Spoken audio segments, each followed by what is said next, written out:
Yo, so sorry this took so long. I just thought I would write it out on this Google Doc, and I'll share this with you too. But I wanted to record myself going through it in case you didn't want to read all that. So anyway, why do I want to be involved in my community? Well, I came from Bakersfield, California, we've talked about before. Um, my parents are immigrants, so it was a pretty not so awesome time growing up. I wasn't sure how deep to get with this. I don't really care how deep we get. Um, I just don't know how much I'm supposed to share. So, anyway, I felt like an underdog. I didn't really have a purpose in life when I was going through high school, or just really going through any sort of elementary, middle, and high school. Um, and so I actually nearly failed my senior year.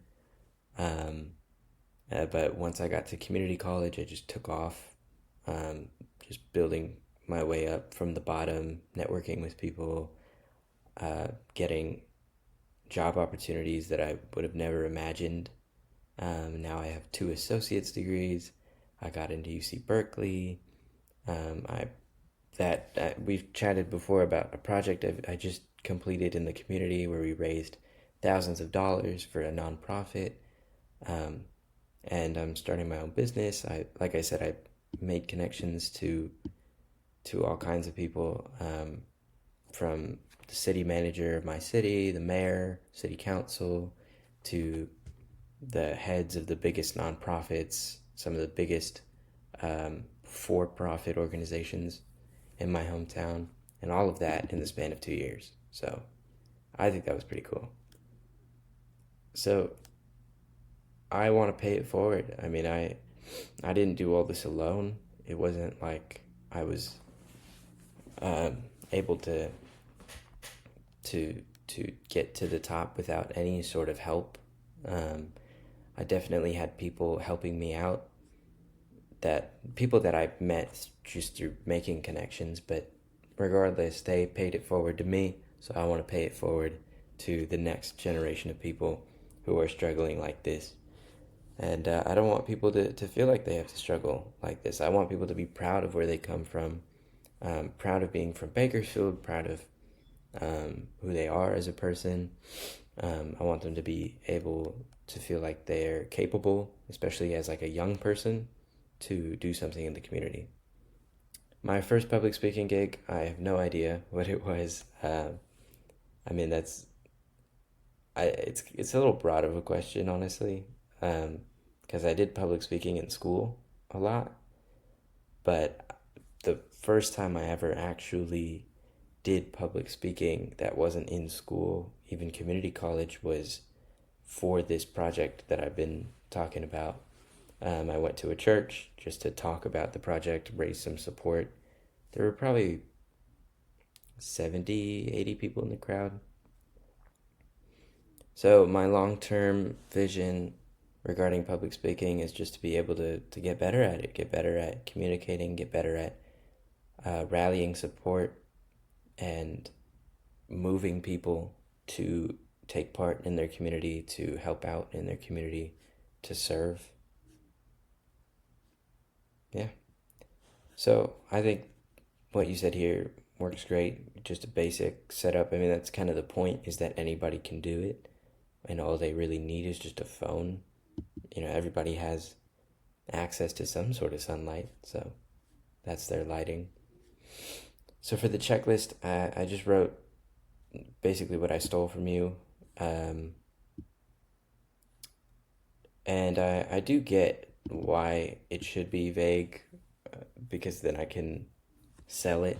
But I think even just giving away everything regarding making a VSL on your own would work great, and then I can sell the implementation. So either DWI or DFY. Do it with you or do it for you. I don't know why I said it like that. So the 1 to 5 step process for being more confident at public speaking is to breathe. Start out by just breathing right before you do anything, really. Your breath is the first thing you're born with, the last thing you die with. So it's a very important thing to have very underrated thing to have. I put prepare twice because it's important. If you're not confident in speaking, it's most likely because you didn't prepare enough. So this fourth one is called anxious reappraisal. It's something that like people way smarter than me have thought of at Harvard, I believe. Basically, it's just changing your mindset. So if you're about to go on stage and you're like, I'm nervous, I'm scared, I don't want to fail. If you change that to I'm excited, I am excited to share my ideas. I'm happy to finally be able to get on stage to do this, then it helps out your your anxiety. It helps with your confidence. And then standing before you speak, I know that's a little vague, but basically, if you just get on stage and immediately start speaking and you haven't planted your feet, then you're going to start moving from side to side. You're going to be like wiggling your hips. You're going to not know what to do with your arms. You're going to be looking really awkward and not taking up the space that you need to. So if you get on the stage and you plant your feet shoulder width apart, and then you start speaking, only then you start speaking, then it's a lot better for you to feel prepared to start rather than rushing into it. So with the bonus, instead of writing, I just thought I would share some pictures. I know you saw it for a second. Um, Getting over my anxiety, just facing it, just getting in front of people. I had some more pictures just over the years. This is a Rotary Club. I'm not sure if you know what that is, but it's like a public speaking thing. I'm not a part of it, but somebody took me as their guest once. Uh, Here's me in the community. Here's me at a local college at some basketball game. It's like a raffle for AirPods. Here's the project I've been talking about. And, I've been on the news. I've been on radio shows. I think that's it. But yeah, just facing it. So that's it. Thank you. Peace.